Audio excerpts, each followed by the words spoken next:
¿Por qué razón? ¿O cuál será la razón por la cual, a pesar de que la oposición en Venezuela son aproximadamente 2/3 del padrón electoral, el grupo de venezolanos que votaron de la oposición no llegó ni siquiera a 1/3? Epa, mi llave, quédate conmigo y te voy a comentar mi impresión y mi análisis al respecto.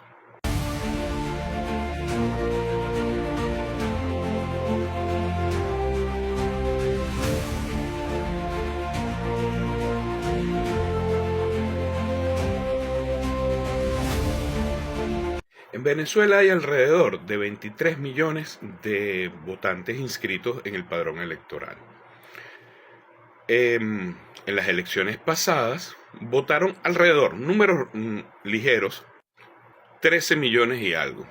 Como ya he explicado en videos anteriores, con data con relación a las ciencias políticas, todo aquel que vote o no vote, que no lo haga a favor del oficialismo del gobierno, es opositor. Por eso es que aseguro que la oposición en Venezuela es mayoría y es 2/3. Pero ni siquiera 1/3 llegó a votar como tal en las elecciones. Es decir, hubo más de 1/3, bastante más de 1/3 de la población que no fue incentivada por la oposición política, vamos a llamarla así, por los partidos políticos y las maquinarias políticas, para salir a votar. En un análisis anterior, yo describía las causas por las cuales la oposición no gana elecciones en Venezuela. Pero esta es otra manera de ver el problema. ¿Cuál es la razón por la cual la oposición no logra incentivar a más de 1/3, o mejor dicho, a mucho más de la mitad de su universo, de su electorado cautivo, para ir a unas votaciones por cualquiera de los candidatos que hubo en la oposición? Bueno, para mí es bastante sencillo, porque la oposición en Venezuela, toda, completamente toda, es cortoplacista. Es decir, ellos aparecen cuando hay unas elecciones. Diferente al gobierno, que obviamente está gobernando, pero más allá de eso, el gobierno permanentemente, en mayor o menor grado, está haciendo vida política y sus equipos políticos están en la calle. La oposición solamente aparece cuando hay elecciones. Uno pudiera considerar que esto también sucede porque no tiene los mismos recursos. Y obviamente para estar haciendo vida política necesitas recursos económicos. Pero también teníamos la posibilidad, una, de tener esos recursos, y dos, de tener presencia política en el país, si hubiera oído el mandato del liderazgo que tenía la oposición hasta este momento, de no asistir a las elecciones que hubo posterior en el 2018 y posterior al 2018. Si no participamos en esas elecciones presidenciales, si no tuvimos una presencia importante en elecciones de gobernadores, alcaldes y concejales, ni de Asamblea Nacional, y no tenemos cargos o suficientes o bastantes cargos allí, ¿qué actividad política se va a hacer? ¿Cómo vas a obtener recursos para esa actividad política? Y esto lleva también a otra preocupación. Entonces, ¿quién financia y de dónde financian cuando entonces sí aparecen los grupos políticos porque vienen elecciones presidenciales como las del 2024? Lamentablemente no hay un proyecto de mediano y largo plazo por parte de la oposición. Y si además el grupo de oposición que más opción tenía y que más votos sacó, aunque quedó muy lejano del oficialismo, lo que presenta es un documento como plan de país, está alineado con proyectos que se están ejecutando en otros países y son fracasados, y además es un documento sin un peso importante, sino parece algo más bien improvisado, por supuesto que no genera ningún tipo de confianza ni va a sumar gente a la causa. Así que lamentablemente otro de los grandes problemas que tenemos en la oposición es que el liderazgo político es cortoplacista, trabaja en función a las próximas elecciones.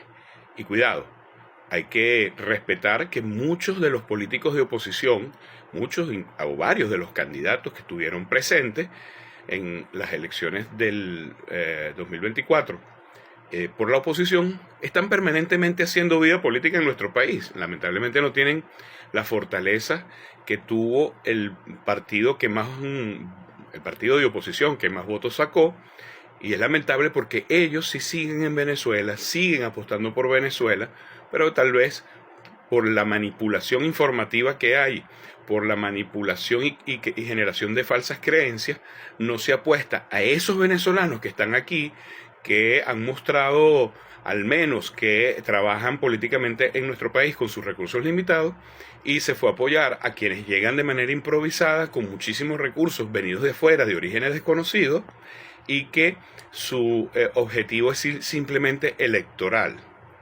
Y cuidado, si en el fondo realmente ni siquiera es electoral.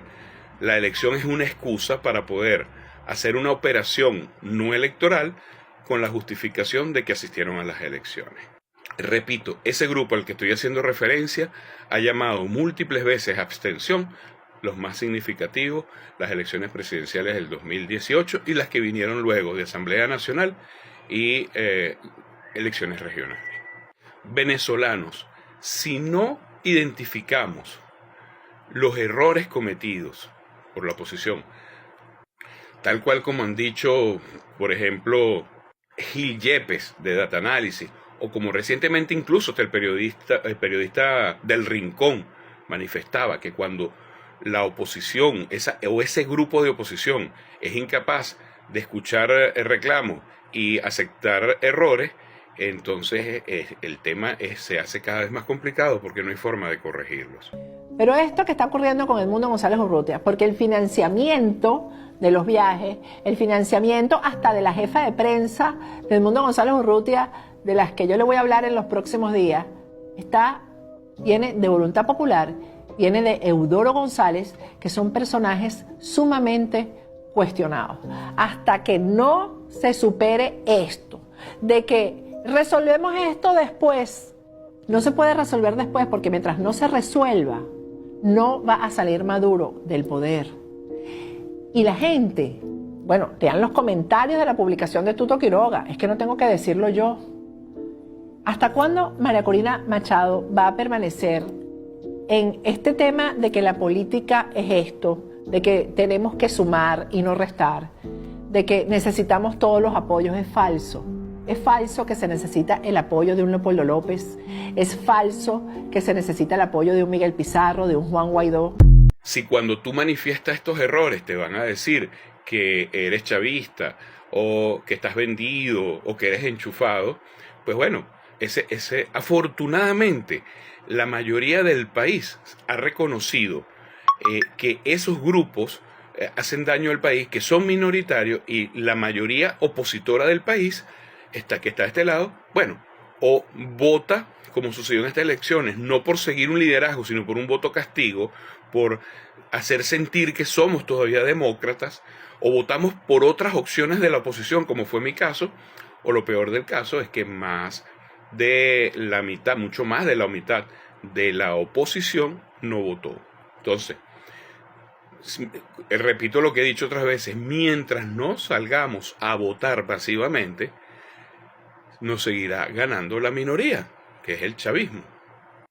Y la mejor forma de romper con ese ciclo errado que se repite una y otra vez, es informar a la gente.